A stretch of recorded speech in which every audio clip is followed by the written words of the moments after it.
મારું નામ મહેન્દ્રભાઈ કચોટ।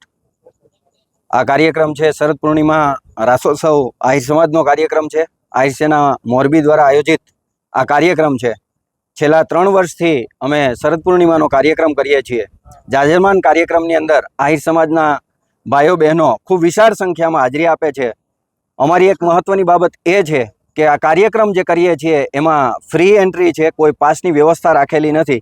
દાતાઓ છે દાન આપે છે અને એના આધારે અમે આ કાર્યક્રમ છે એ વિશાળ સંખ્યાની હાજરીમાં પણ ધામધૂમથી કરી શકીએ છીએ એનો અમને ખૂબ આનંદ છે। સર્વે દાતાશ્રીઓ અને સમાજનો આ તકે હું હૃદયપૂર્વક આભાર વ્યક્ત કરું છું। અમારી એક પરંપરા રહી છે કે પરંપરાગત વસ્ત્રો અને સાથે કિંમતી સોનાના ઘરેણાં, જે લાખો કરોડોની કિંમતના ઘરેણાં હોય છે, અમારા બહેનો અને ભાઈઓ પરંપરાગત વસ્ત્રોની અંદર આ ઘરેણાં સાથે રાસ રમવા આવે છે અને સાથે સાથે ભારતીય સંસ્કૃતિની પરંપરા મુજબ ભાઈઓ અને બહેનો માટે રાસ ગરબાના મેદાનની વ્યવસ્થા પણ અલગ અલગ કરેલી છે। એ પરંપરાને ઉજાગર કરતા અમે રાસ રમીએ છીએ।